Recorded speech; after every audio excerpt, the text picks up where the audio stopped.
Alléluia. Alors, serre la main à quelqu'un, dis-lui, tu es mon frère ou ma soeur, nous sommes une famille.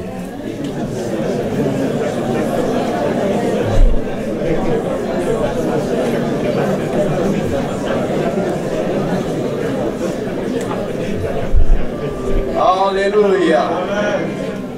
Vie glorieuse égale vie victorieuse. Dans cette saison de la gloire, c'est de cela que nous voulons parler. Vie glorieuse égale vie victorieuse. Nécessairement. Nécessairement. Parce que la gloire est quelque chose de difficile à expliquer, à quantifier. Mais il m'a dit ceci, la gloire cachée en toi se verra par tes victoires manifestées. Alléluia. Là où il y a la gloire de Dieu, il y a la victoire. Amen. Amen. Amen. La gloire cachée en nous se verra par des victoires manifestées. Les victoires sont des choses au moins qu'on peut quantifier, n'est-ce pas? Et la gloire avec laquelle tu rayonnes, tu vis aujourd'hui, dépend de la conscience que tu as eue de Christ hier. Parce que Christ en nous, c'est l'espérance de la gloire. Et la gloire que tu auras demain, que tu manifesteras demain, dépend de la qualité de ta relation, de ta conscience de Christ en toi par la foi. Et il en est ainsi de l'Église. Christ en nous, c'est l'espérance de la gloire. Alléluia. Un jour, tout récemment, on a posé la question au président d'une grande nation, je ne citerai pas, et la nation s'engage dans des guerres dans plusieurs pays dans le monde, alors que dans leur propre pays, il y a des déficits et donc il y a des grèves. On a dit, Monsieur le Président, vous dites que nous sommes en crise.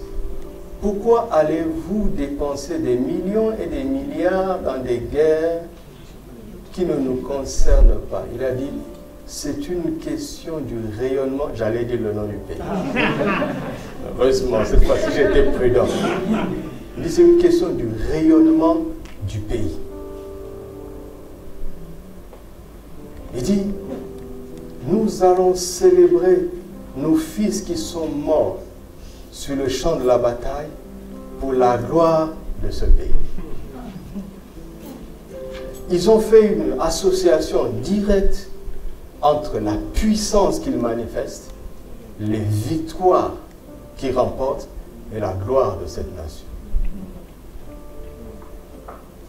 Sinon, on restera dans les théories et dans les cantiques ici pour nous réchauffer, dans les quatre murs. Mais on ne va pas peser dans la société. Jésus a dit, vous êtes la lumière du monde. Amen. Vous êtes le sel de la terre et c'est au présent. Amen. Il n'a pas dit, vous le serez. Vous l'êtes.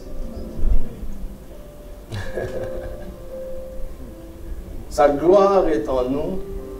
Sa gloire en nous doit se démontrer dans ce monde et sur cette terre, dans ta famille, dans ta maison, dans ton travail, dans tes études. La foi chrétienne est quelque chose de concret, de pratique. Ce n'est pas une somme d'idées philosophiques ou bien religieuses. Non, ce sont des clés pratiques que nous trouvons dans la parole de Dieu et qui nous permettent d'agir comme Jésus lui-même aurait agi s'il était à notre place. C'est pour cela que nous venons à l'église, pour apprendre. Alléluia. Amen. Ce qu'il a dit de nous, ce que Dieu a déjà accompli, pour recevoir sa sagesse, sa connaissance, afin d'édifier notre foi pour vivre comme Dieu l'a vraiment prévu. Vie glorieuse égale vie victorieuse. Et donc, il n'y a pas de victoire sans combat. N'est-ce pas? Si tu ne veux pas de combat, ça peut être intéressant dans la mesure où tu n'auras pas de problème. Mais ce n'est pas intéressant parce que tu ne peux pas être compté parmi les vainqueurs. Si tu aimes la victoire, prépare-toi au combat. D'accord? Il ne faut pas aimer la victoire et détester le combat. Sans combat, il n'y a pas de victoire. Alléluia. Donc, puisque nous parlons de victoire, eh bien, il devient normal que nous parlions de combat. C'est ce que nous avons fait le dimanche dernier, où dans l'épître de Paul aux Éphésiens, nous avons vu ce que Paul a enseigné au sujet du combat spirituel. Nous avons vu aussi, avec d'autres paroles des Écritures, ce que le Seigneur lui-même a dit. Voici, je vous ai donné le pouvoir de marcher sur les serpents et les scorpions et sur absolument toute la puissance de l'ennemi, et rien ne pourra vous nuire. Rien. Il dit, tout pouvoir m'a été donné dans le ciel et sur la terre. Allez. Allez, faites de toutes les nations mes disciples. Pourquoi? Tout pouvoir m'a été donné. À la croix, il a vaincu Satan. Il a livré publiquement un spectacle. Et ce que j'aime, on dit, il a triomphé de l'ennemi. Après, il a dépouillé. Il a vaincu et il a dépossédé de sa puissance, de sa substance, pour qu'il ne puisse plus agir contre nous. Alléluia. Amen. Et nous avons vu que Christ nous a fait asseoir avec lui dans les lieux célestes, au-dessus des dominations des principautés, des princes de ce monde et des esprits méchants. Et donc, il y a quelque chose de très important, c'est que les chrétiens, quand ils parlent de l'adversité de l'ennemi, ils regardent comme ça, ou bien ils regardent comme ça. Tout dépend de la position que tu crois pouvoir occuper. Alléluia. Alors, je vous avais promis de parler de lutte, n'est-ce pas? Disons d'abord Éphésiens 6, 12.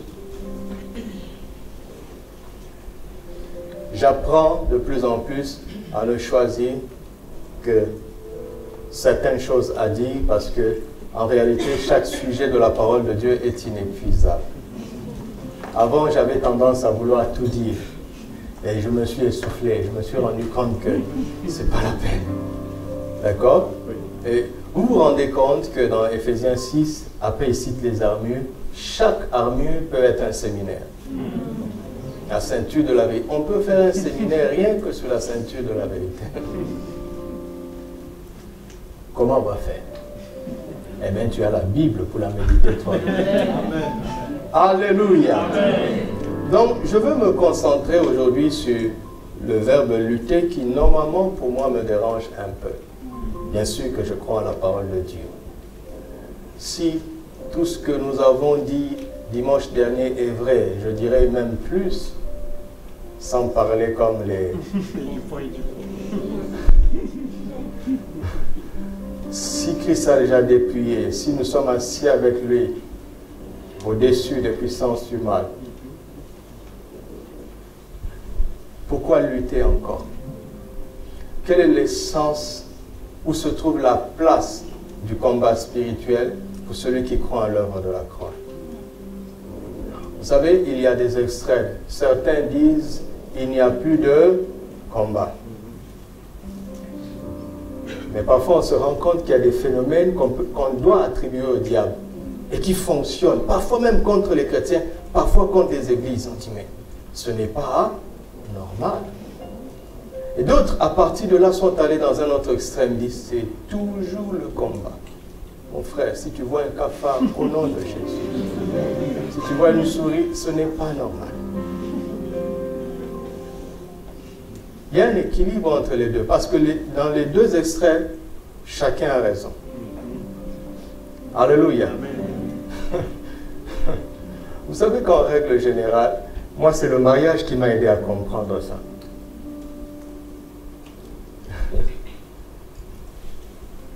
Quand tu vas te marier, les mariés le savent. Que si tu tiens à toujours avoir raison contre ta femme, ou bien contre ton mari, vous n'aurez jamais de paix. Et après un certain temps dans le mariage, pourtant j'ai une excellente femme, et que moi-même je fais de mon mieux pour être un excellent mari, je me suis rendu compte que le problème ce n'est pas tant les incompréhensions qui nous arrivaient de temps en temps, mais le problème, c'était que quand nous étions en situation d'incompréhension, chacun voulait avoir raison. Et écoutez-moi, dans le mariage, il est impossible d'avoir à 100% raison. Tu as mal agi, mais l'autre va dire, mais c'est parce que tu as fait ça que j'ai fait ça. Toi, tu as dit, tu aurais dû aussi me demander.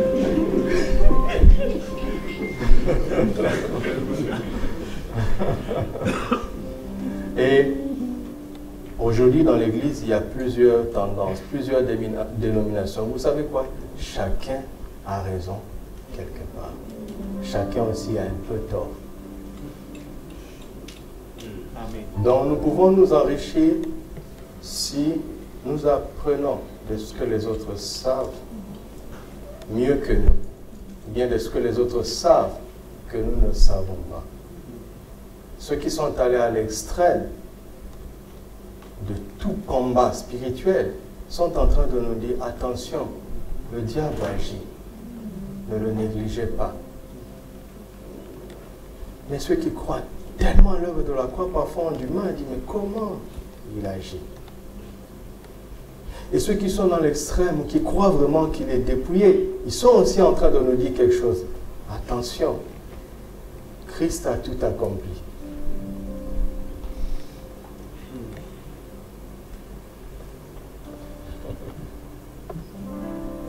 Comment trouver l'équilibre entre ces extrêmes et d'autres d'ailleurs? Il faut mieux étudier la parole.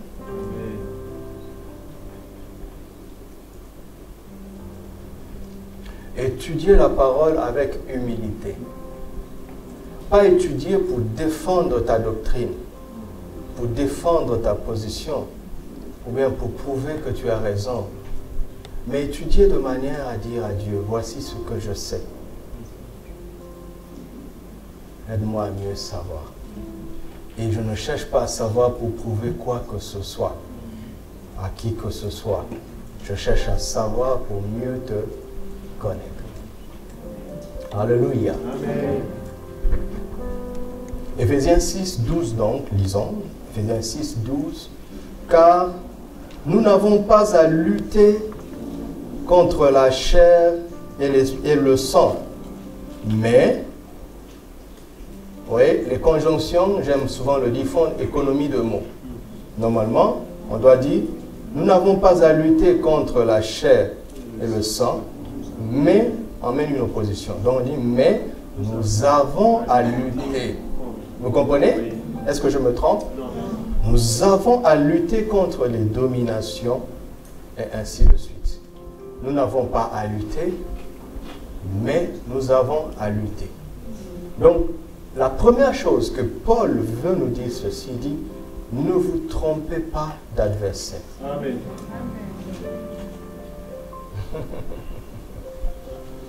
Ah oui. Il dit, adversité il y a. Sauf que, il faut bien déterminer qui est votre adversaire.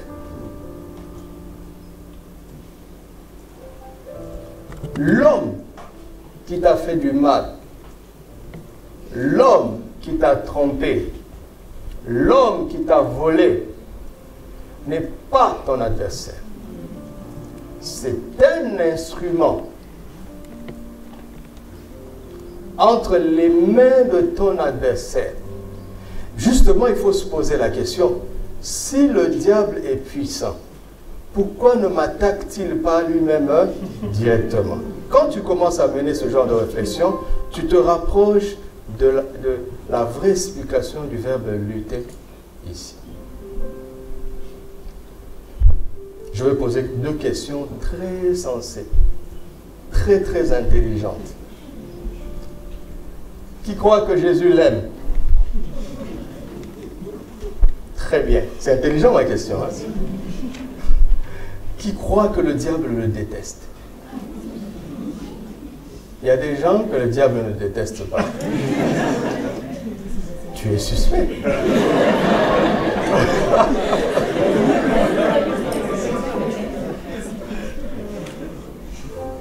Je pose la question. Pourquoi le diable ne te tue pas depuis tout ce temps? Hein? Pourquoi ne peut-il pas? Hein?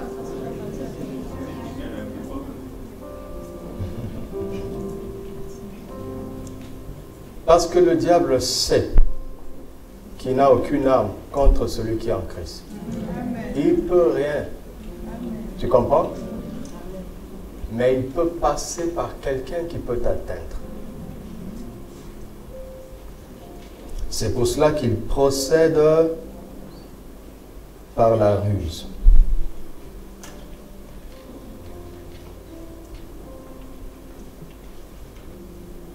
Par la ruse.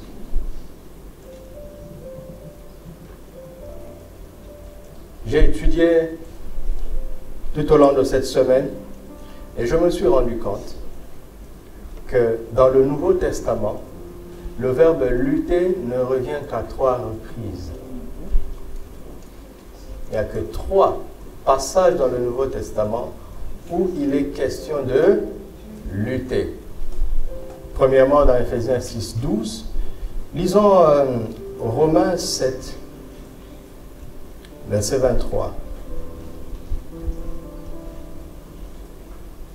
Mais je vois dans mes membres une autre loi qui lutte contre la loi de mon entendement et qui me rend captif de la loi du péché qui est dans mes membres.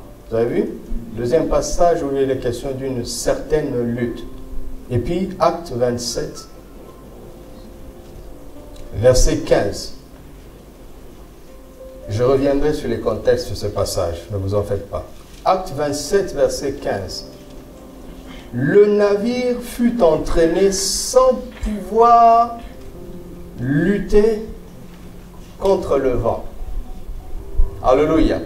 Puisqu'il est question de comprendre ce que veut dire cette lutte, allons dans la parole de Dieu, n'est-ce pas? Ça, c'était la première étape de ma démarche. Et dans cette démarche, je me rends compte qu'il y a 3 passages. Maintenant, je suis allé dans la racine et je me suis rendu compte que lutter, Ephésiens 6, 12, est différent de lutter de Romains 7, 23. Et lutter de Romains 7, 23 est à son tour différent de Acte 27, 15. C'est-à-dire qu'en français, en Louis II, nous lisons lutter, lutter, mais en réalité, en grec, c'est 3 verbes différents. Vous m'entendez? Oui. Ce qui est intéressant, c'est que ce que Paul dit dans Ephésiens 6, 12 ne se trouve que dans Ephésiens 6, 12. Et ce qu'il dit dans Romains 7 ne se trouve que dans Romains 7. Et ce qu'il dit dans Acte 27 ne se trouve que dans Acte 27. Quel est le sens de lutter dans Acte 27? Quel est le sens de lutter dans Romains 7? Et quel est le sens de lutter dans Ephésiens 6? C'est très intéressant. Dans Acte 27, le mot qui se trouve là-bas vient de la racine de deux mots en grec. Le premier, c'est ce qui donne anti. Anti veut dire quoi? Contre, n'est-ce pas? Et le deuxième, c'est la racine qui donne ophtalmo. J'ai osé le dire parce que ça ne va pas vous impressionner. N'est-ce pas? Un ophtalmologue. Il fait quoi? Que ceux qui ont des lunettes me répondent. Il fait quoi? Il soigne les yeux. C'est-à-dire, si on veut raisonner de manière terre à terre, c'est un mot qui est anti-ophtalmo, c'est-à-dire contre la vue. C'est-à-dire, la lutte ici consiste à contrer ton discernement, ta vision, ta compréhension du vrai problème, du vrai combat. Alléluia. Vous vous souvenez que quand les Philistins ont maîtrisé Samson, qu'est-ce qu'ils ont fait? Ils ont crevé les yeux. Et dans Romains chapitre 7, le mot lutter là-bas vient de deux mots aussi, où on trouve anti aussi, mais l'autre c'est le mot qui donne la stratégie. C'est-à-dire c'est contre une stratégie. Et dans Ephésiens 6, verset 12, ça c'est pas un mot composé. Mais c'est un mot qui veut dire qu'on utilise quand il s'agit de deux combattants. Vous connaissez la lutte, non? Et donc, c'est un affrontement qui oppose deux combattants où, écoutez bien, où chacun essaye de renverser l'autre, mais ce n'est pas fini. La victoire est acquise quand non seulement il a renversé l'autre, mais quand il arrive à l'immobiliser au sol et à mettre sa main sur la nuque. Ça, c'est ce que la définition est en train de dire. Maintenant, si on revient dans ce que la parole de Dieu enseigne, nous savons que Jésus a vaincu Satan. Il a déjà mis par terre, n'est-ce pas? Il a marché sur sa tête. Ok? Et il nous a fait asseoir en lui au-dessus. Ça, nous avons déjà lu. Donc, lutter ici consiste à quoi? Ça consiste à immobiliser l'ennemi qui est vaincu, qui est par terre, à le maintenir là où il est et à garder la main sur sa nuque. Amen. Vous comprenez? Donc, il ne s'agit pas de chercher à le vaincre, mais il s'agit de le maintenir dans une position de défaite. Amen. Voilà ce qui est intéressant pour moi. Voilà ce que le Saint-Esprit est en train de me dire. Le Saint-Esprit me dit, écoute, je ne t'ai pas demandé de le vaincre. Ça, c'est le travail de Jésus. Mais ton rôle, c'est de le maintenir dans une position de défaite. Amen. Il ne faut pas qu'il reprenne le dessus. Ne donnez aucun avantage à l'ennemi de nouveau. Et le diable sait qu'à la régulière, il est perdant. C'est pour ça qu'il va procéder par la ruse. Parce qu'il sait ce que Jésus a fait. Maintenant, quand toi tu cherches à le vaincre, tu es en train d'essayer de faire ce que le Seigneur ne t'a pas demandé. Et je pense qu'on ne peut pas réussir à faire ce que le Seigneur ne nous demande pas.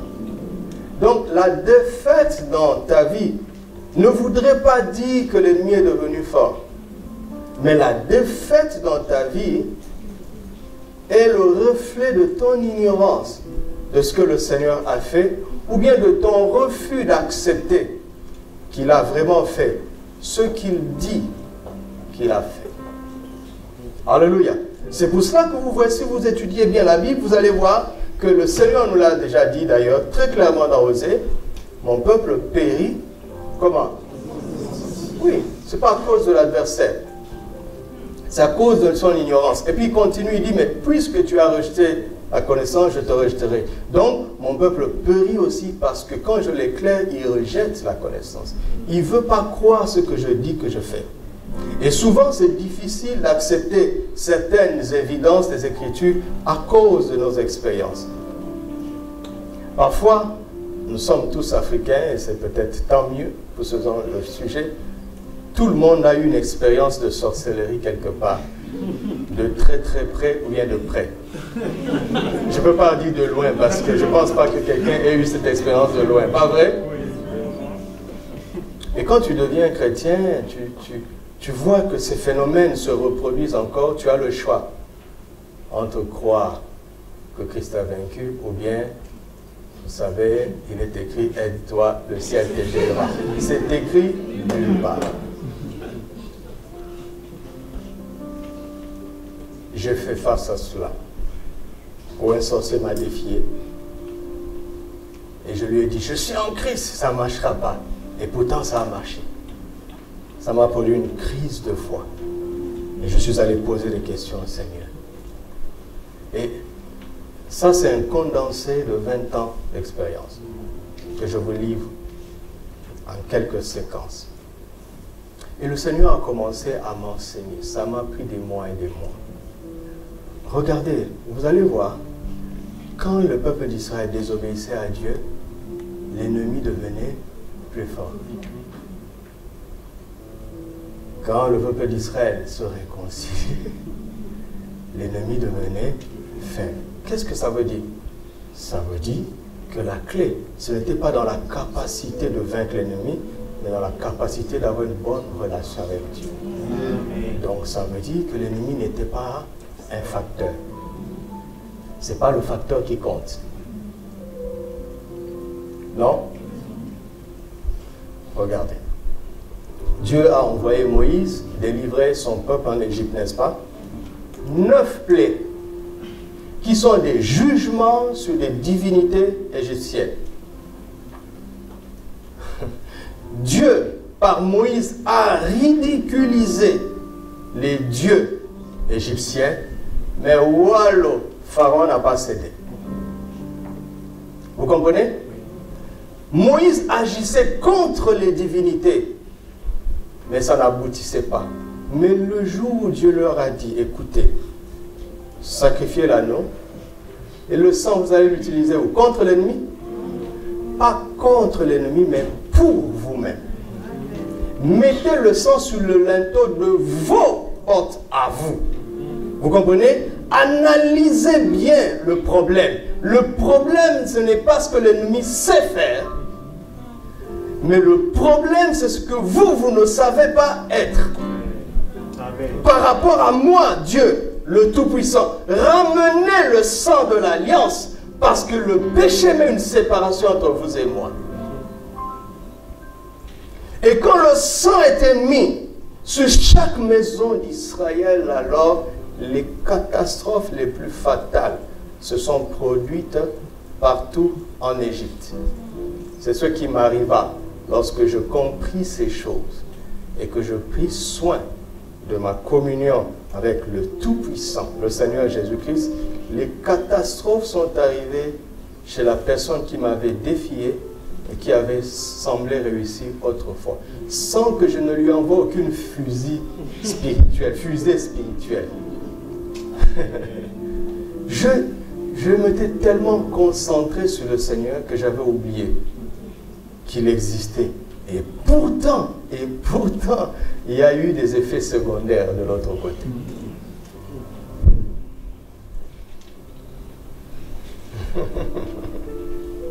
Alléluia. Maintenez-le dans une position de défaite. Amen.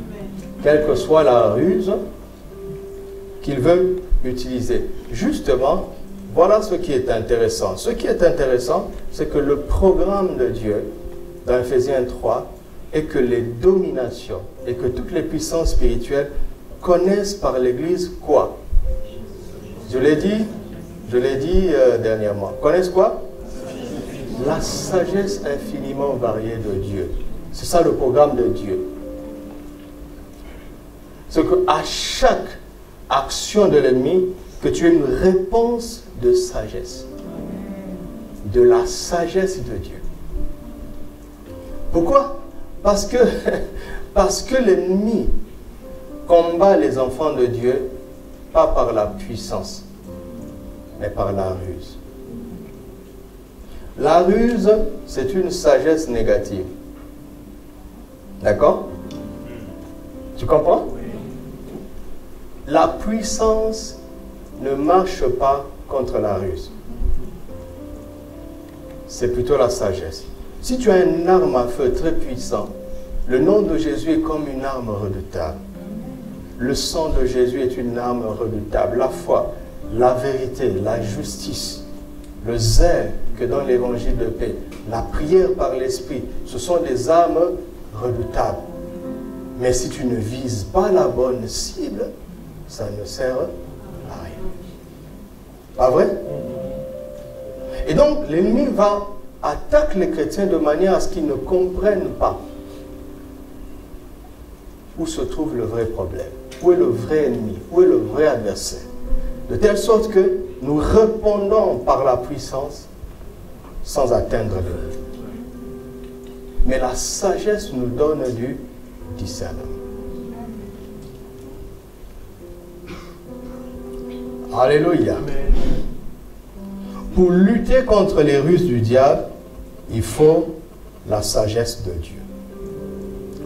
Pour lutter contre les ruses du diable, il faut la sagesse de Dieu. Voyons une application d'abord chez le Maître lui-même, le Seigneur Jésus. Vous savez que les connaisseurs théologiques de l'époque n'aimaient pas Jésus, n'est-ce pas? Un jour, on a attrapé une femme en flagrant délit d'adultère. Ça veut dire quoi? Ça veut dire qu'elle était mariée et on l'a attrapée avec un autre homme qui n'est pas son mari. S'il y a flagrant délit, c'est qu'on a attrapé les deux. Mais qui est-ce qu'on veut lapider ici? Pourquoi? Je sais, tu dis l'homme a peut-être fui, sauté par la fenêtre. Mais si tel est le cas, admettons que c'était le cas, on devrait quand même lui dire, dis-nous de qui il s'agit. On peut vous lapider, vous deux, mais ce n'est pas leur problème. Ils ne veulent lapider que la femme.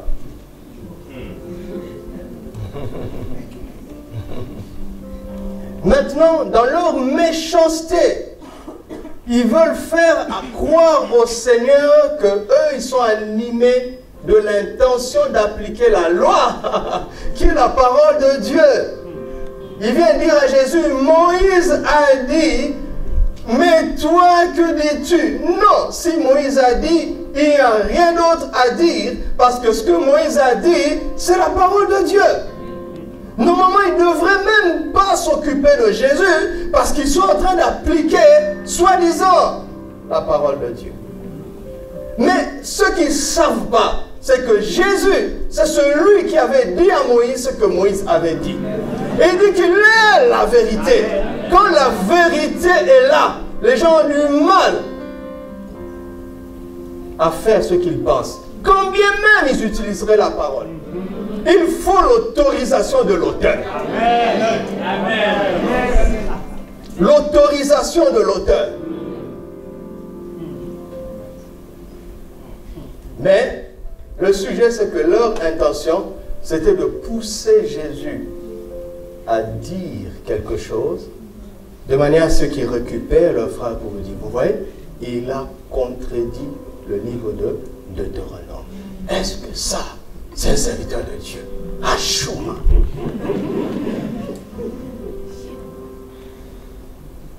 Si tu n'as pas le discernement, tu ne vas pas te rendre compte que c'est la ruse. Et tu vas entrer dans des débats inutiles. Tu commences à dire, mais vous, oui, Moïse a déjà dit ça. Mais où est l'homme? Vous vous battez pour rien.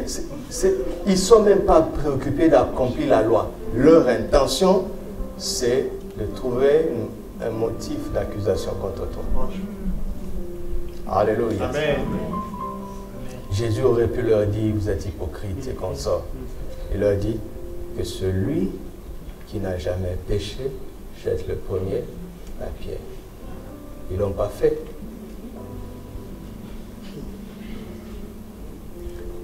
Donc il les a délivrés de la ruse de l'ennemi. L'ennemi est démasqué maintenant. En fait, le but de l'ennemi, c'était de tuer cette femme. En passant par des hommes qui, soi-disant, utilisent la parole. Jésus a démasqué ça. Amen. Un jour, les Hérodiens sont venus. Hérodiens, c'est-à-dire des disciples qui craignaient plus l'autorité politique que Dieu. Ils sont venus piéger Jésus. Leur intention est dite dans les évangiles. On trouve ça dans Matthieu 22, à partir du verset 15. Il est dit, alors les pharisiens allèrent se consulter sur les moyens de surprendre Jésus. Vous comprenez? Surprendre Jésus par ses propres paroles. Ils envoyèrent auprès de lui leurs disciples avec les Hérodiens qui dirent, Maître, nous savons que tu es vrai mensonge et que tu enseignes la voie de Dieu selon la vérité, sans t'inquiéter de personne, parce qu'eux, ils s'inquiétaient. Car tu ne regardes pas l'apparence des hommes. Dis-nous donc, ce qui t'ensemble, est-il permis ou non de payer le tribut ou l'impôt à César? Jésus, connaissant leur méchanceté, il avait le discernement, répondit, pourquoi me tentez-vous, hypocrite? Montrez-moi la monnaie avec laquelle on paie le tribut. Ils lui présentèrent un denier. Il leur demanda, de qui sont cette effigie et cette inscription? De César, lui répondirent-ils. Alors il leur dit, rendez donc à César ce qui est à César et à Dieu ce qui est à Dieu. Étonnés de ce qu'ils entendaient, ils le quittèrent et s'en allèrent.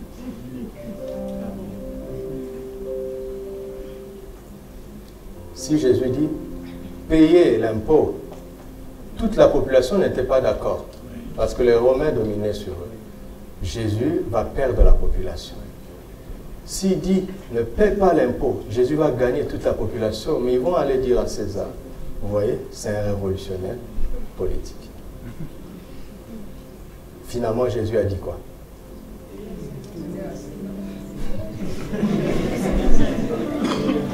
Il a dit quoi? Chacun choisit de comprendre ce qu'il dit.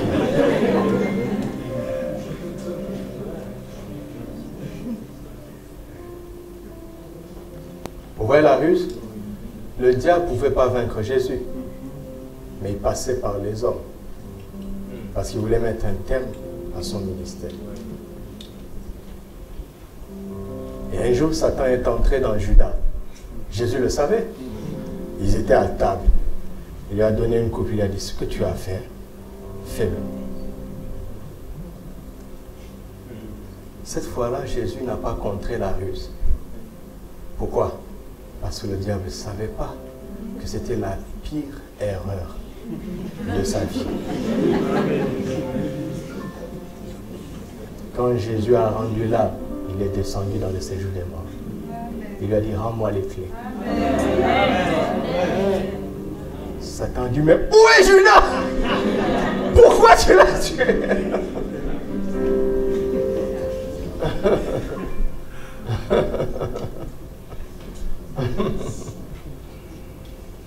C'est le seul moyen par lequel l'ennemi peut nous atteindre si nous manquons de sagesse. Et il n'utilisera pas sa puissance parce qu'il n'en a pas contre nous. Amen. Il utilisera la puissance d'une relation que tu as, d'une amitié que tu as, d'un lien familial que tu as. Il passera par quelqu'un qui a accès à toi. Parce que lui, il ne peut pas avoir accès. Il te poussera à la haine et au manque de foi, à la peur. Parce que la peur est l'opposé de foi. Jésus disait tout le temps, pourquoi avez-vous eu peur, gens de peu de foi? Il te poussera à la haine. Parce que quand tu es dans une position de haine, tu n'es plus en train de fonctionner comme un disciple de Jésus. Et ta haine va générer des effets secondaires. Le diable est juste un manipulateur de données. Pour faire en sorte que notre manque de sagesse, notre manque d'amour ou notre manque de foi se retourne contre nous. Il ne peut pas nous atteindre directement. Alléluia. Il ne peut pas. Je bénis Dieu pour la grand-mère que j'ai eue, qui m'avait préparé à ces choses. Ma grand-mère a été la personnification de l'amour, sans connaître la Bible. Et quand j'étais enfant, tout le monde voulait me tuer. En fait, si on vous raconte mon histoire sur le plan naturel, on dira que mon père avait eu 2 femmes et que l'autre femme voulait mettre un terme à ma vie parce que ma mère avait eu pour aîné un garçon et que sa rivale avait eu pour aîné une fille. Donc ça, c'est le récit naturel de ma vie. Ils ont tout fait pour me détruire. Ils n'ont pas réussi. Dieu merci, avant que je ne connaisse vraiment le Seigneur et sa parole, il a mis à mes côtés une vieille dame qui croyait en l'amour, je ne sais pas pourquoi. Et elle me disait toujours, tu vois, ils avaient fait ça. Mais est-ce que ça a réussi? J'ai dit non. Elle dit alors, pourquoi tu vas les en vouloir? Ils n'ont pas de pouvoir contre toi. Dieu te protège. Tu vois, ils ont fait telle chose. Est-ce que ça a marché? Non. Tu vois, ils n'ont pas de pouvoir contre toi. Ça ne sert à rien même que tu les détestes, parce que c'est comme si tu détestais une fourmi. C'est comme ça qu'elle me parlait. Ils m'ont cherché dans la nuit, ils ne m'ont pas eu. Ils ont mis du poison. J'ai mangé le poison. Je ne suis pas mort. Et l'une des personnes parmi les commanditaires qui a attendu 1 jour, 3 jours, 1 semaine, 2 semaines, 3 semaines, sa conscience l'a dérangé. Elle est venue dire, écoutez, quand on l'avait emmené là-bas, on avait mis du poison. Ça, ce n'est plus une affaire de fétiche. C'était du poison. Et j'ai mangé parce que la bouffe là était bonne. Je vous assure, la bouffe était bonne. Il peut transformer le poison en bonbon. Mais Jésus a dit ça. Quand vous croirez en mon nom, vous boirez des breuvages mortels, ils feront quoi? Ils ne vous feront aucun mal. Christ vit en moi. Amen. Alléluia. Amen. Donc cette dame est venue dire ça. Quand elle a raconté, il y avait 2 femmes à côté de moi. Ma mère et ma grand-mère. 2 femmes, 2 réactions différentes. Ma mère s'est fâchée, elle a dit là, je dois aller me venger. Après, ma grand-mère m'a pris, elle m'a cuisiné. Elle m'a dit, tu vois, c'est ce que je te dis depuis toujours. Même le poison n'a rien fait dans ta vie. Il ne peut rien contre toi. Et donc, quand quelques années plus tard, j'ai commencé, on m'a offert le Nouveau Testament. Je ne suis pas comme vous qui êtes nés dans les familles chrétiennes.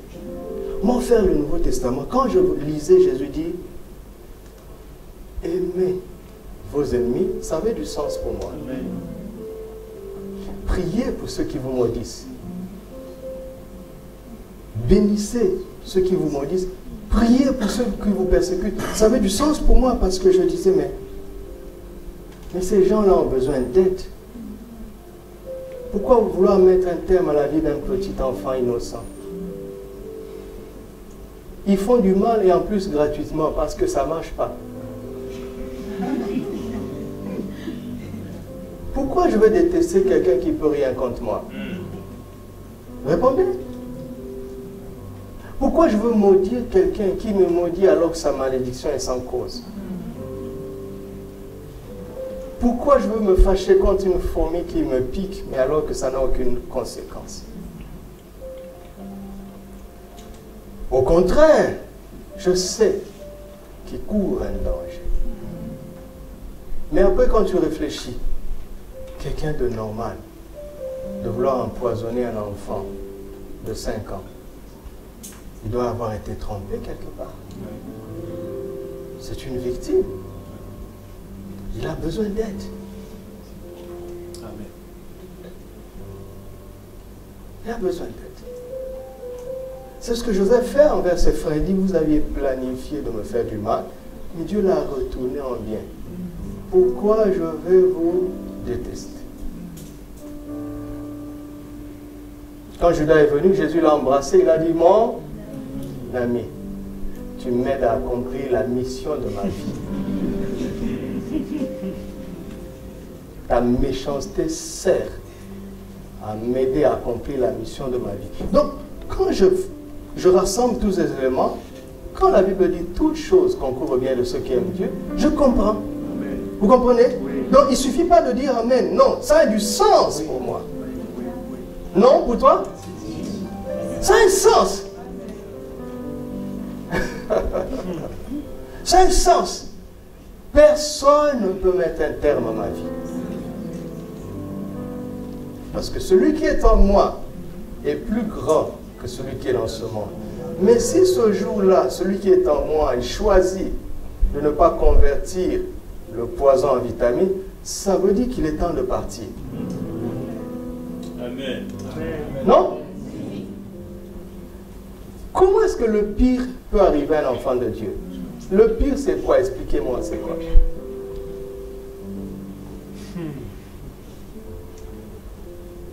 Mais le manque de sagesse, le manque de foi, le manque d'amour, quand tu procèdes comme ça, c'est comme si tu enlèves ta main sur la nuque de l'ennemi qui est par terre.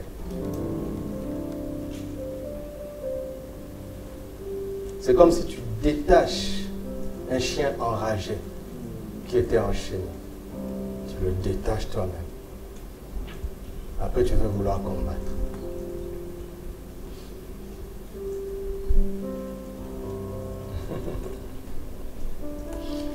Nous allons nous poser des questions simples pour avancer. Alléluia. Ça va? Oui. Vous êtes avec moi? Oui. Nous allons nous poser des questions simples. Si pour lutter contre le diable, il faut la sagesse, qu'est-ce que je dois faire?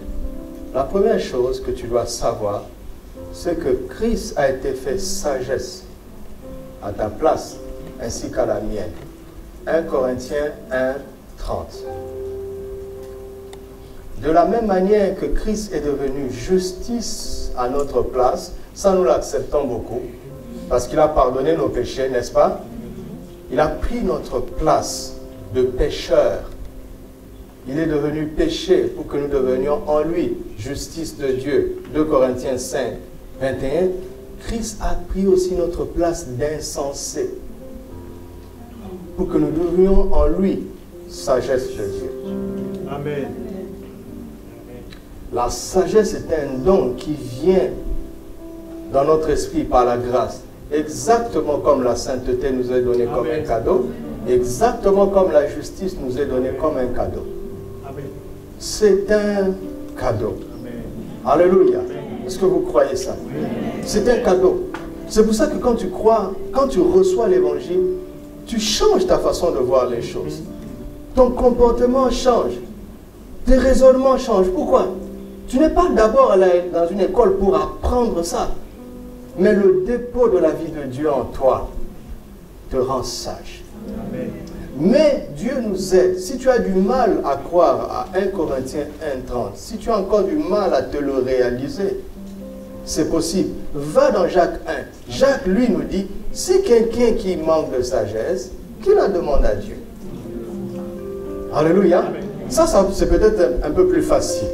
Alors, tu peux prier aujourd'hui et dire, Seigneur, donne-moi la sagesse contre les ruses du diable. Contre les ruses du diable.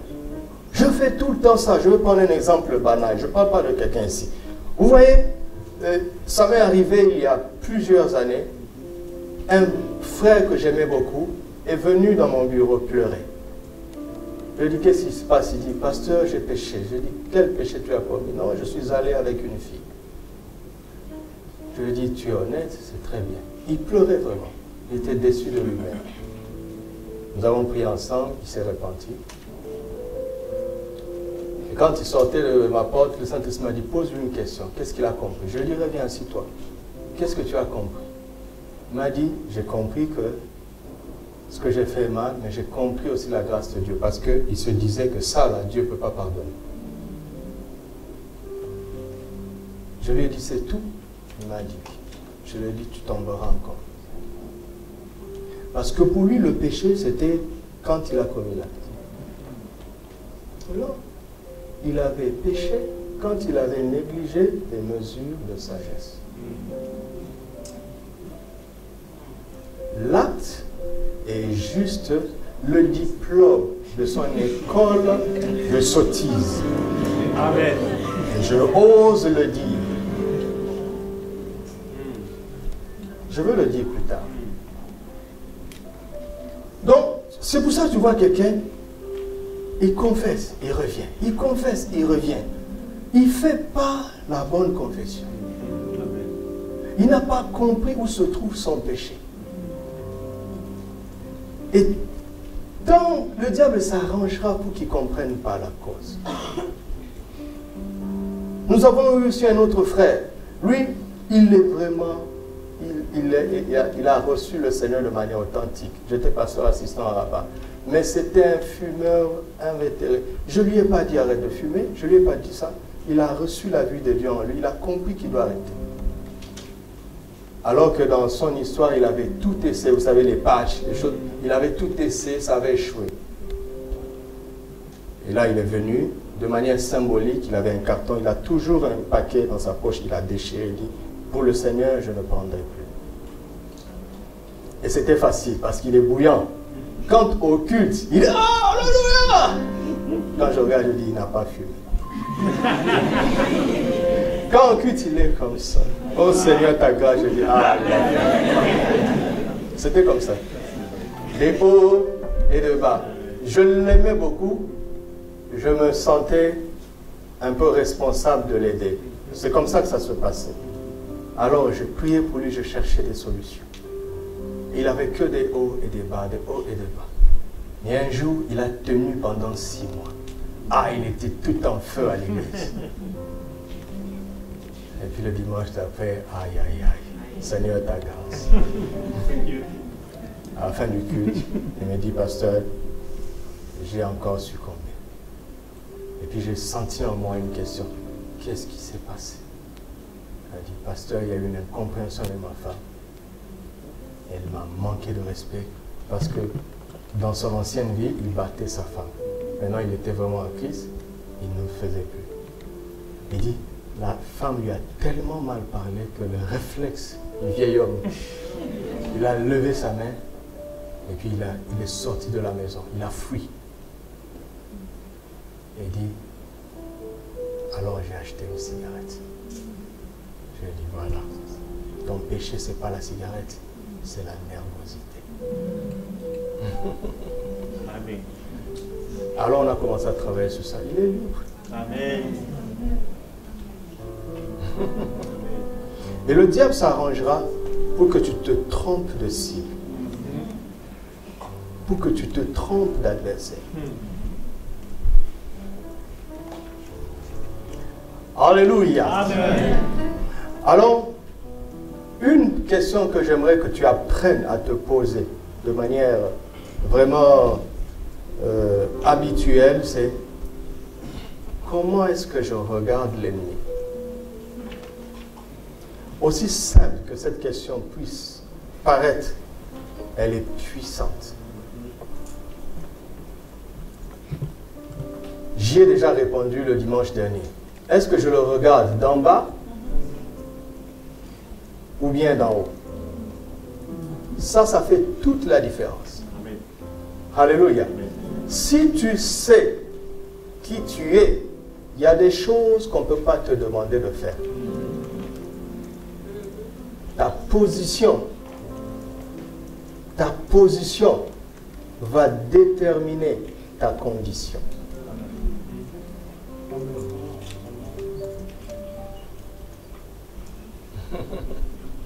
Mais une autre question que j'aimerais que tu te poses, comment tu te regardes toi-même?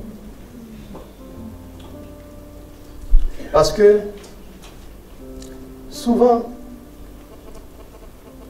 et on a vu ça avec les enfants d'Israël, quand les espions sont allés en terre promise, dans Nombre chapitre 13, verset 33, il dit, « Et nous y avons vu les géants, enfants d'Anak, de la race des géants, nous étions à nos yeux, hein?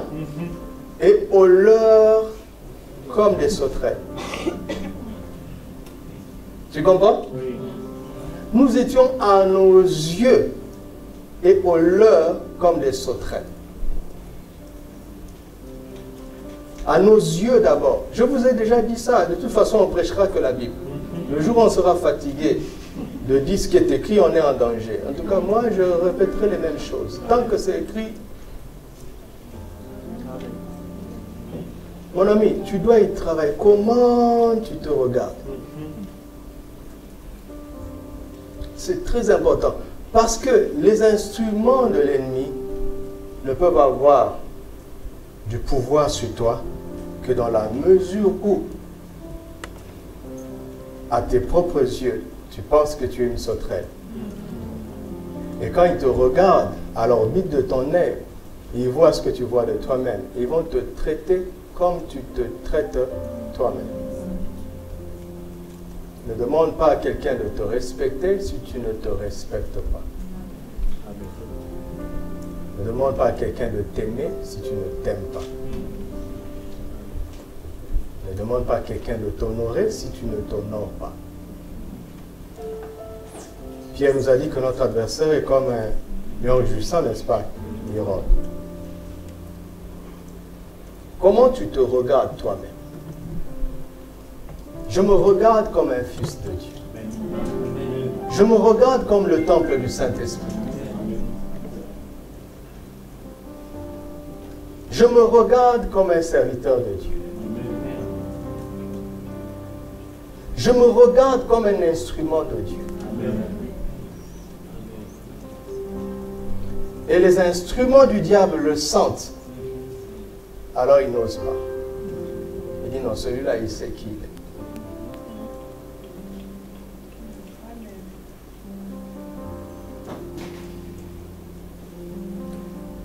Et Romains 16, 20, Paul nous dit une belle parole. Il dit, le Dieu de paix écrasera bientôt Satan, comment? Sous vos pieds. Amen. Il est cohérent, Paul. Mais c'est normal que Dieu écrase Satan sous nos pieds, puisque je suis au-dessus d'eux. Comment est-ce que tes pieds peuvent écraser quelqu'un qui est au-dessus de ta tête? Tu vas faire comme ça. Hein? Non, mais il est sous les pieds. Amen. Dieu attend que j'en sois conscient. Amen.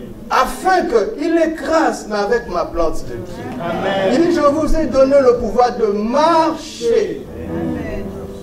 Contre le serpent et les scorpions et sur toute la puissance de l'ennemi. Rien ne pourra vous nuire. J'aime beaucoup la malédiction que Dieu a prononcée sur le serpent. Il lui a dit, tu ramperas. Il avait des pieds avant. Dieu nous a facilité la tâche. Il faut qu'il reste sur le sol Amen. Afin qu'on puisse marcher dessus. Arrête, je sais que tu as regardé des documentaires à National Geographic où il y a des serpents qui rampent sur les arbres. Non, non, non, ça va perturber. Dieu a dit. Alléluia. C'est une image spirituelle. Dieu l'a destiné au sol. Dieu l'a destiné à la bassesse, afin que je n'ai pas besoin de monter pour l'écraser. Il est déjà sous nos pieds. Mais tu dois savoir ça. Et quand ça a commencé à marcher dans ma vie, j'étais loin d'être pasteur. J'étais loin de connaître la Bible et j'étais loin d'être un bon frère.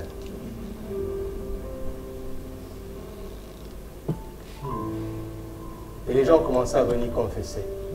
J'avais tenté ça, ça n'a pas marché. J'avais tenté ça, ça n'a pas marché. Mais comme j'étais dans l'évangélisation, c'était facile. Je dis, c'est grâce à Jésus. Reçois Jésus ou bien tu mourras. Au début, je faisais ça. Je prêchais la menace. Oui, j'avoue, je prêchais la menace au Dieu. Je dis, écoute, c'est ta dernière chance.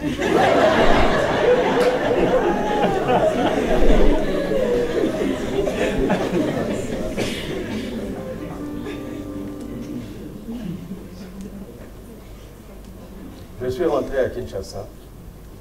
Nous avons une grand-mère qui est vraiment sorcière. C'est-à-dire qu'elle a fait des preuves. Au point que tous ses enfants l'ont abandonné. Ça, c'est pas... On n'a pas besoin qu'un prophète vienne savoir. Tout le monde sait, même les païens du quartier savent. C'est une de mes grand-mères. Mais elle est devenue malheureuse. Elle fait du mal à tout le monde. Tu lui fais du bien, elle te rend le mal. Elle a fait du mal à ses propres enfants. Elle en a tué plusieurs. Maintenant, elle est livrée à elle-même, abandonnée. Elle habite un coin très reculé de Kinshasa. Donc j'arrive à Kinshasa, ça faisait 20 ans qu'elle ne m'avait pas vu. Mais dans la chair, je suis son petit-fils. Il y a des sentiments quand même, c'est ce que vous devez comprendre. Et quand un sorcier a tué quelqu'un et que pendant le deuil il pleure, vous dites hypocrite. Non. Sur le plan naturel, elle a douleur. Mais il est esclave. Donc elle a appris que j'étais arrivé 20 ans sans m'avoir vu. La dame a marché à pied. Déjà, elle est extrêmement pauvre. Comment je vais vous expliquer? Pour pouvoir prendre seulement 2 bus pour arriver chez nous, elle a d'abord marché, je peux dire, depuis l'aéroport jusqu'ici. Oui. Pour pouvoir maintenant prendre 2 bus encore. C'est tout ce qu'elle avait comme argent. Mais elle est venue avec des légumes, parce que planter, c'est facile. Elle est venue avec quelques papayes qui poussent facilement chez nous. Elle m'a apporté ça. Et tu sais ce qu'on me dit? Ne mange pas. Pourquoi? Je leur ai dit pourquoi? Pourquoi? Vous voyez comment vous me regardez? Il dit, mais il a travaillé ça. J'ai dit, mais moi-même, j'ai déjà été travaillé. Plus travailler que nous, ça n'existe pas.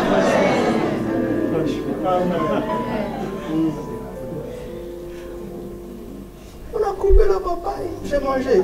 Mon petit frère me disait, essaie de lui proposer, tu vas refuser. Je dis, je ne veux pas lui proposer, c'est pour moi.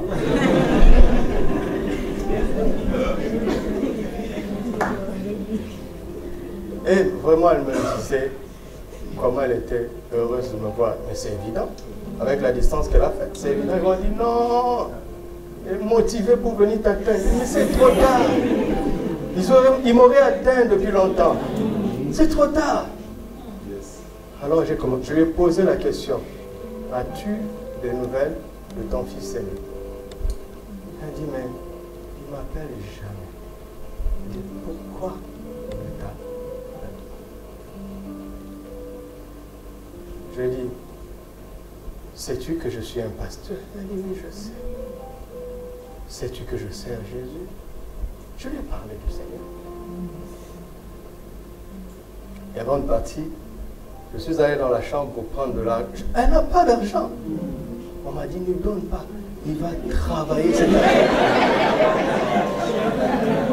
Vous savez, cet évangile-là, ça marche contre les égoïstes. Pour les égoïstes. Si tu es égoïste, que tu n'aimes pas partager, tu vas aimer cet évangile.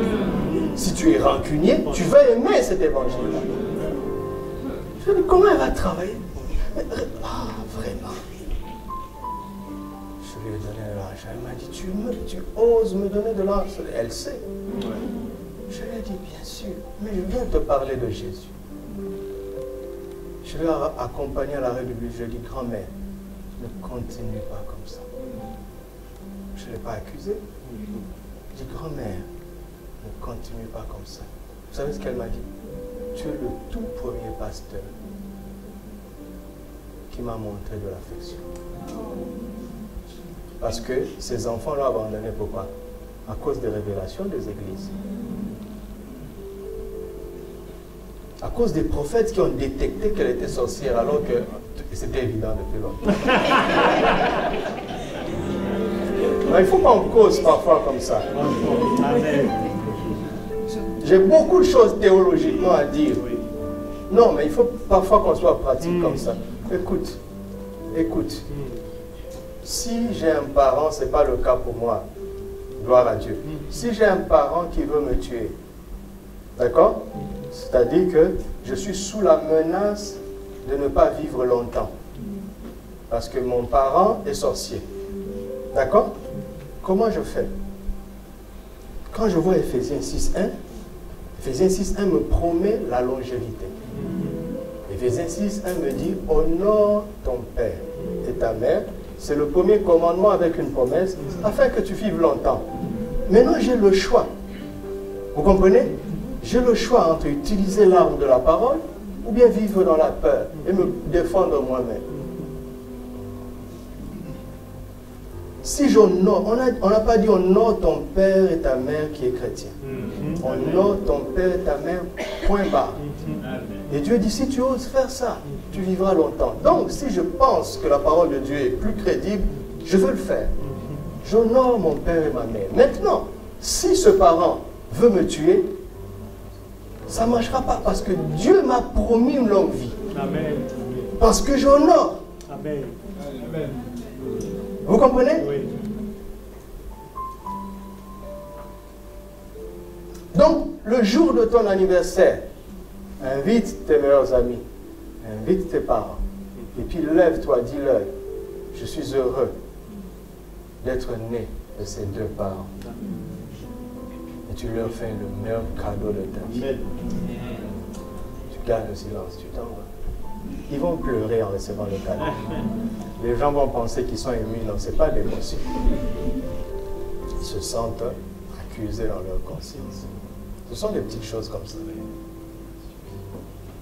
Parfois, quand tu pries, surtout les prières du combat, prie et enregistre. Maintenant, c'est facile avec les smartphones. Vous êtes fatigué? Enregistre, d'accord? Parce que quand tu pries, tu es sous l'onction, soi-disant. Soi-disant. Mais enregistre quand même. Maintenant, quand l'onction s'en va, puisque ton onction à toi part et revient. Maintenant, quand cette onction s'en va, mets play. Vérifie s'il y a l'amour dans tes propos. J'envoie le feu là-bas. Donc, toi, tu utilises la prière pour maudire. Et le Saint-Esprit va t'accompagner. Réponds-moi. Il y a beaucoup de folklore mêlé avec la foi chrétienne. Quand est-ce que nous allons nous arrêter pour croire simplement ce qui est écrit? Quand est-ce qu'on va s'arrêter? Dieu dit, arrêtez-vous et sachez que je suis Dieu. C'est tout ce que je veux que vous sachiez. Et qu'il n'y a point d'autre que moi. Si tu sais qu'il est Dieu, arrête-toi. Fais ce qu'il dit. Mais il est Dieu. Ça veut dire qu'il est au-dessus de tout. Il a la main sur le robinet du souffle. Il peut fermer. C'est trop facile pour lui.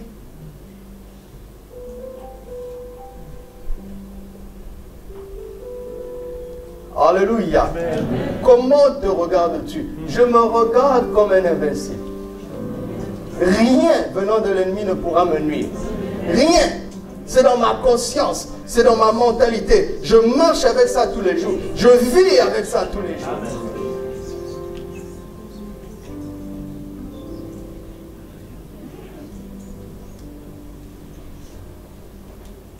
Tout le monde regardait Goliath comme un géant. David a choisi. C'était un choix.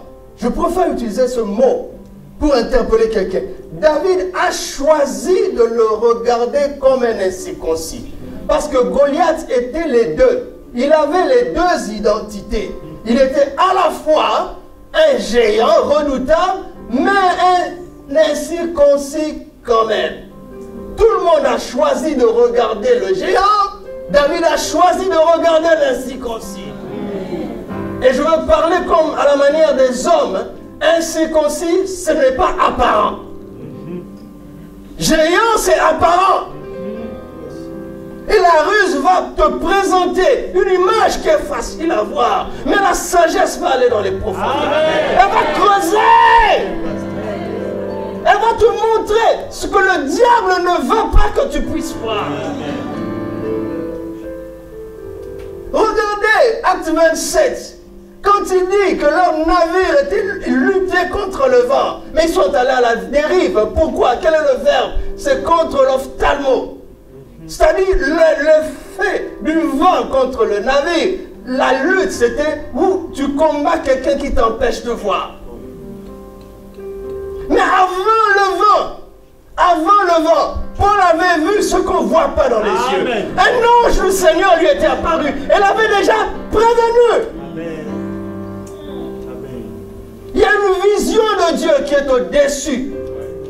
Et c'est par la vision de Dieu que tu peux minimiser ce que le diable veut que tu vois. Amen. Parce que si tu n'as pas reçu la vision de Dieu, eh bien le diable va te proposer le spectacle qu'il veut que tu vois. Et quand tu vois le spectacle du diable, tu trembles.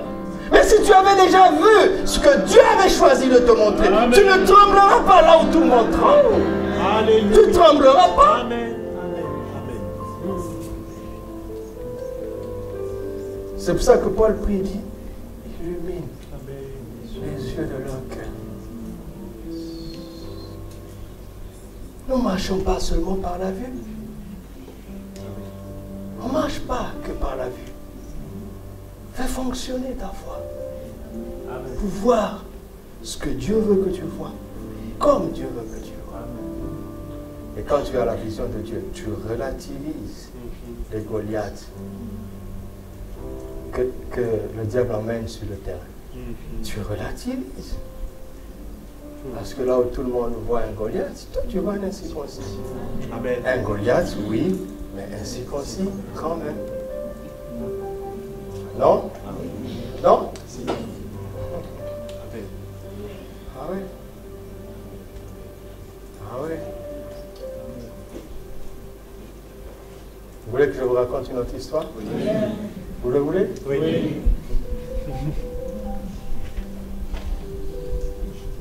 Parce que les gens pensent qu'on a été sage depuis le début, c'est faux. Dans ma folie de la jeunesse, quand j'étais jeune chrétien, j'ai aimé une sœur de l'église. Pendant que je me préparais à lui parler dans ma folie, elle a senti ça. Et elle m'a parlé, elle a dit, quelqu'un comme moi va aimer quelqu'un comme toi. Tu rêves? Vous savez pas? Vous savez que je viens de Kinshasa? Je suis allé prêcher dans une église. C'était magnifique. Et puis à la fin, le pasteur a dit, pasteur, tu nous as tellement bénis, je pense que c'est à toi de bénir cet enfant. Et la maman de l'enfant est venue avec son bébé. Elle a baissé la tête. La fille qui m'avait dit, quelqu'un comme toi, c'est son enfant que je bénissais. Elle n'avait pas vu ce qu'Arlette a vu.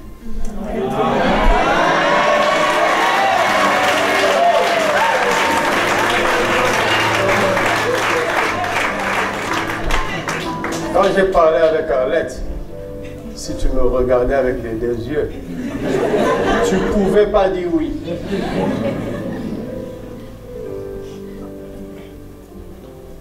Vous m'entendez? Alors, ce n'est pas une licence pour les responsabilités chez les sages. D'accord? J'ai bien dit que c'était du temps de ma folie. Mais sur quelle base tu prends des décisions? Sur quelle base tu fais des choix? Alors on a réuni tous les paramètres macro et microéconomiques. D'accord. Et quand la crise arrive, elle explique tout. Les conseils te disent, ce qu'on avait prévu était vrai, mais la crise a tout changé. tu nous payes nos honoraires quand même, parce que nous, on avait bien fait notre travail. C'était là que j'ai dit, ne te paye pas. Tu aurais dû prévoir aussi la crise. Alléluia. Mais les crises là, le diable les fabrique, les tempêtes, le diable les fabrique.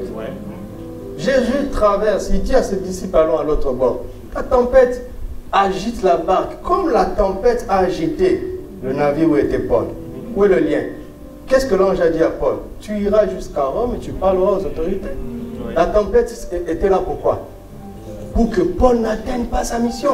Mais regardez, quand tu as la parole de Dieu, d'accord? Si Dieu te dit, monte dans le train, et à Rabat, tu parleras à tant. Maintenant, si un danger arrive pendant que tu es dans le train, qu'est-ce que tu fais? Tu es tranquille. Non? Ça, vous n'êtes pas sûr. Vous n'êtes pas sûr. Jésus a déjà dit allons à l'autre bord. Bon, les disciples ont tellement eu peur, il était obligé de calmer la tempête. Moi, je pense que Jésus, il pouvait arriver sans calmer la tempête. Parce qu'il dormait. Tu as déjà pris l'avion? Mais finalement, vous atterrissez. Hein? C'est une zone de turbulence. On peut la traverser. Amen. Hey! Amen.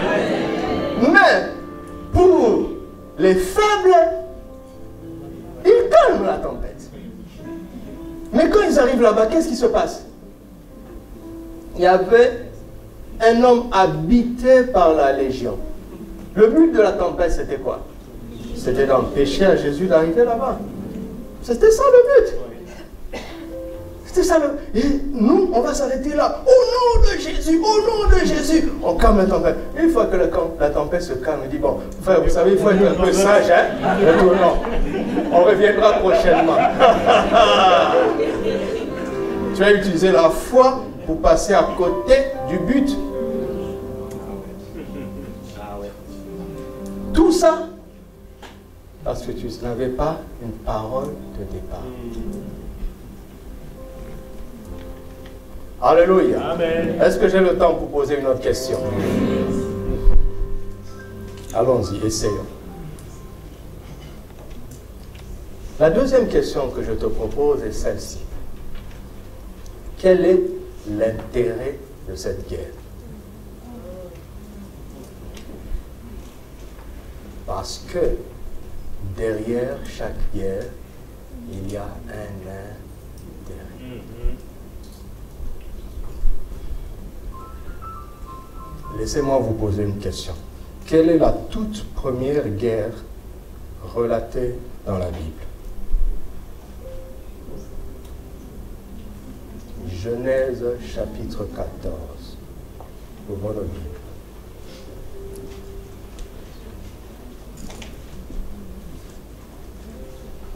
Verset 1. Dans le temps d'Amraphel, roi de Shinéar, d'Arioch, roi d'Elassar, de Kedor-Laomer, roi d'Élam, et de Tidéal et de roi de Gojim, il arriva qu'ils firent la guerre à Béra, roi de Sodome, et ainsi de suite. Verset 3. Ces derniers s'assemblèrent tous dans la vallée de Sidim, qui est la mer Salée.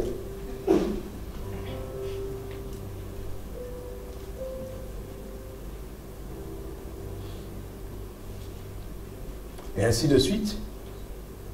Verset 8. Alors s'avancèrent le roi de Sodome, roi de Gomorrhe, roi d'Adma, roi de Tséboïm, le roi de Béla, qui est Tsoa. Ils se rangèrent en bataille contre eux dans la vallée de Sidim, contre Kedor-Laomer, roi d'Élam, Tidéal, roi de Gojim, Amraphel, roi de Shinéa, et Arioch, roi d'Elassar. 4 rois contre 5 dans une même vallée. Pourquoi? La terre est grande, mes amis. Hein? C'est pas ça? Verset 10. La vallée de Sidim était couverte de puits de bitume. Et je ne vais pas vous définir chimiquement c'est quoi le bitume. Comprenez que c'est une matière. Pourquoi 9 rois vont s'affronter dans une petite vallée? comme ma grand-mère disait, quand on regarde un match de football, il dit, mais donnez à chacun son ballon, c'est bon.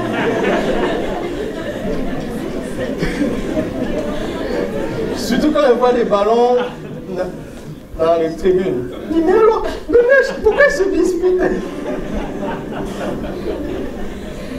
Il y avait un intérêt. On est dans ce monde. Regardez les guerres qui arrivent partout. Il y a le pétrole, il y a les richesses.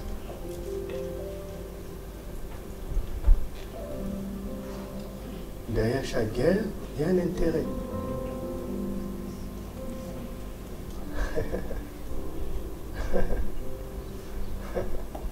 Mais en fait, ce n'est pas la première guerre de la Bible. La première guerre sur la terre se trouve en Genèse 3. Quand l'homme est devenu le champ de bataille entre la parole de Dieu et le diable. Qu'est-ce qu'il cherchait? À contrôler la terre. Ça veut dire que l'homme est important. Amen. Pourquoi je dis ça? Au lieu de dire, Seigneur, pourquoi seulement moi? Pourquoi seulement moi? Change de confession. Amen. Il y a une valeur en moi. C'est pour ça que c'est seulement moi. Écoute-moi. La même situation peut te basculer dans les lamentations ou dans les acclamations. Amen. Écoute, un jour,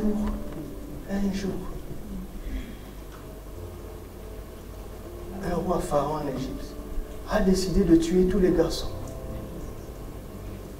Avant, il ne faisait pas ça. Mais quand est-ce qu'il a décidé ça? Quand Moïse est né. Amen. Un jour, Hérode s'est décidé de tuer quand Jésus est né. Amen. Le diable connaît ta valeur. Amen. Et quand, avec le recul, je dis, mais non, c'est pas la rivale de ma mère qui en voulait ma vie. Non, non, non, non, c'est le diable. Mais ça te fait plus pleurer dans la souffrance. Non, tu dis, mais je suis important. Tu veux la preuve? Il a payé le sang de Jésus pour te racheter. Amen. Lui-même, il connaît ta valeur. Et parfois, le diable connaît notre valeur mieux que nous. Il dit, il vaut mieux l'arrêter maintenant. Parce que s'il devient ce qu'il doit devenir, j'aurai chaud. Quel est l'intérêt de cette guerre? Alléluia. Amen. Que je vous donne un autre témoignage encore? C'est ce que je fais. Principe, témoignage. Principe, témoignage. Je donne des témoignages d'ailleurs parce que si je donne ici, je peux parler de quelqu'un. C'est pour ça que je parle de témoignages d'ailleurs. Ça ne veut pas dire que le Seigneur n'agit que quand je suis ailleurs. Hein? Mais c'est pour respecter la conscience de certaines personnes ici qui nous font confiance. Et je vais m'arrêter là, ne vous en faites pas.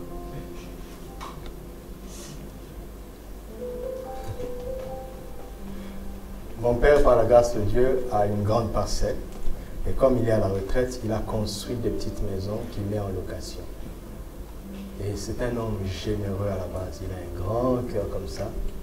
Et il a commis l'erreur. Moi, je pense que c'est une erreur de traiter les locataires comme ses enfants. Au point que les locataires ont commencé à se donner des droits de trop. Et l'un d'entre eux a exagéré un peu. Et papa lui a dit, bon, dans le système au pays là-bas, c'est que tu donnes une caution, genre 3 mois ou 6 mois. Vous faites un contrat entre vous. Et de toute façon, tu vas utiliser cet argent quand il te donne.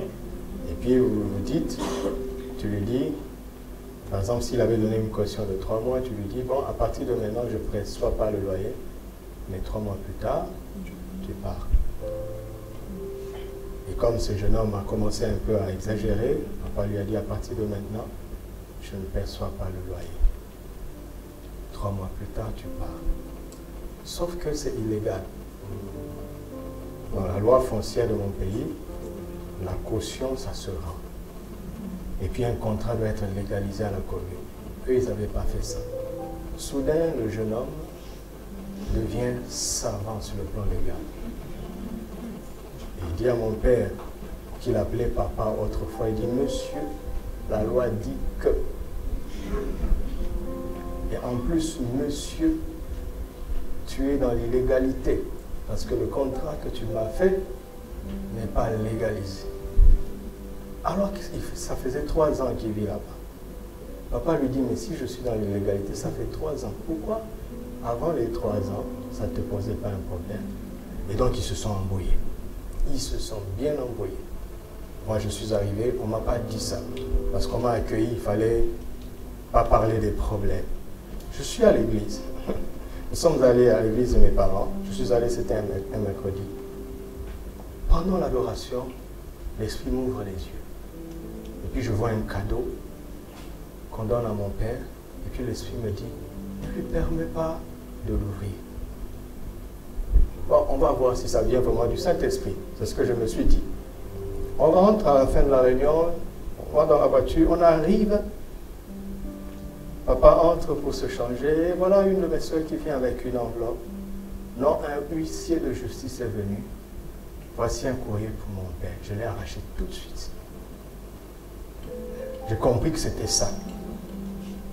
J'ai arraché tout de suite. Je suis allé lire. Mon Dieu. Des insultes. Son avocat écrit, monsieur l'imposteur, ainsi de suite. Bon, admettons que vous ayez raison, mais tu n'insultes pas quand même l'autre. On peut ouvrir notre procès pour diffamation après ce problème-là. Non, je l'ai lu. Malheureusement, mon petit frère, lui aussi, s'est enflammé. Le jeu du diable s'est mis en place. Et quand il s'est enflammé, il a commencé à parler. Maman a entendu. Maman aussi s'est enflammée. Et ma soeur aussi s'est enflammée. Vous comprenez? Et mon petit frère descend parce que moi, je ne maîtrise pas le sujet. Il descend chez le locataire. Il dit, je suis venu te voir. Le monsieur dit, je ne te reçois pas. On se revoit à la police. Et puis lui dit, tu es chez nous. J'ai appelé petit, j'ai dit, écoute, c'est chez nous. Hein. Mais quand il a un contrat de bail, il a un contrat de bail. Alors, je me suis retiré. J'ai commencé à prier en langue. Parce qu'on est dans l'urgence. Hein. La prière en langue est un accélérateur. Parce qu'il fallait que je comprenne où était le danger du côté de papa. Parce que de toute façon, je ne voyais pas comment il allait perdre cette affaire. Je ne comprenais rien. Je commençais à prier en langue et le Saint-Esprit m'a dit, va le voir. Donc je suis descendu. Je dis, monsieur, je peux te voir? Non! Non! On se voit à la police. Regarde. La même réponse. Ne vous en faites pas, je vais m'arrêter là. Mais je suis en train de faire quelque chose de pratique pour que le diable ne nous trompe plus jamais. Au nom de Jésus. Amen. Mon petit frère est là. La même réponse. Mon petit frère dit, tu vois, il est impoli en plus. Mais moi, je comprends qu'il a peur. Il a peur qu'on l'agresse. Vous comprenez ça? Oui. Est-ce que quelqu'un a compris? Est-ce que quelqu'un a compris ça? Alors je dis à mon petit frère, vas-y. Et puis je lui dis, monsieur, je suis venu dans la paix. Moi aussi, je suis locataire comme toi. Il s'est calmé. Il a ouvert la porte. Il a dit, mais de toute façon, c'est déjà la police. Je lui ai dit, je suis d'accord, mais est-ce que tu permets qu'on puisse parler? Il me regarde. Il ne comprend pas que je sois calme. Est-ce que c'est un piège? Oui, ça peut être un piège, je te tire dehors. Ah oui, ah oui. Hey, dans la chair, j'étais en colère. Tu traites mon père d'imposteur, mais ça peut réveiller le vieil homme. Heureusement qu'il est déjà crucifié parce que là, je sentais des appels. Il ne les accroche pas. J'étais en colère. Dans la chair, j'étais en colère. Mais je connais la ruse. Donc il a pris 2 chaises, on s'est assis. Je lui ai dit, je suis locataire comme toi. Donc il y a des choses que je peux comprendre. Dis-moi, c'est quoi le problème? Il m'a relaté sa version. J'ai dit, ok. J'ai dit, bon, ce que je veux te dire, je suis venu te laisser le choix. parce qu'apparemment tu es dans tes droits, tu sembles être dans tes droits, je suis venu te laisser les choix. Soit on va à la justice, et croyez-moi, avec les relations de mon père, on allait l'écraser très vite, comme un moustique. Mais je n'ai pas voulu lui dire ça d'abord, pour qu'il ne perçoive pas ça comme une menace. Je dis, soit on parle comme entre homme à homme. Il m'a dit, ok, essayons, c'est ce qu'il m'a dit. Essayons d'abord de parler d'homme à homme. J'ai dit, ok, c'est ce que j'attends. J'ai dit, bon, d'après la loi, tu vas obtenir un préavis de 3 mois. C'est-à-dire, au meilleur des cas, ton séjour dans cette maison se prolongera de 3 mois. Mais je ne vois pas qu'est-ce que tu vas gagner. Moi, à ta place, je ne serais pas à l'aise de rester là, on ne veut plus de moi. Mais, sur le plan légal, tu peux insister, mais je veux te comprendre. Il m'a dit, tu es sincère? Je dis oui. Parce que je ne comprends pas ce que tu vas gagner. Écoutez le jeune homme. Il me dit, pasteur, en fait, dans les 3 mois, je n'aurai pas suffisamment d'argent pour louer notre maison. Je viens d'avoir une petite fille. Alors, tout ce que j'espère, c'est de gagner du temps, parce que dans 6 mois, j'aurai ce qu'il faut. Je dis, mais c'est ça le problème. Monte, dit papa, puisqu'avant vous appeliez papa, dit papa, j'avais eu tort, je vous ai vexé, excusez-moi, je vais partir, mais laisse-moi 6 mois. Il m'a dit, c'est vrai, c'est ce que j'aurais dû faire. Mais à la fin, je lui ai dit, bon, de toutes les façons, le dossier est en justice. Il m'a dit non.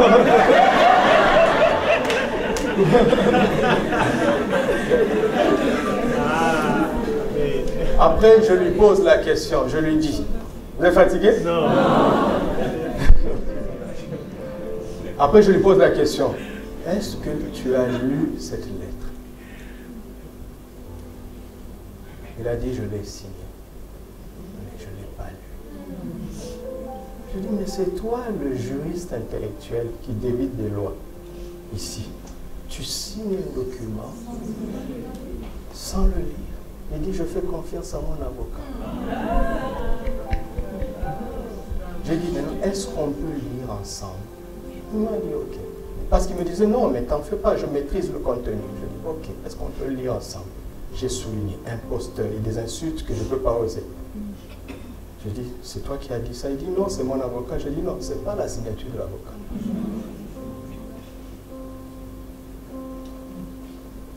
Je dis, c'est des insultes. Ce qu'on va faire, après ce procès-là, moi, j'ouvre un autre procès pour insulte. Mais je ne peux pas le faire. Je te pardonne. On a déchiré la lettre ensemble avec son accord. Vous savez quoi? Papa allait gagner son procès, mais la lettre atteint dans son estime. Et comme il est hypertendu, ça allait nous créer des problèmes. Voilà le cadeau empoisonné. L'incident était un prétexte. Parce que je suis allé pour les 70 ans de mon père. Vous le savez, non? Nous l'avons honoré, c'était magnifique. Le diable n'était pas content.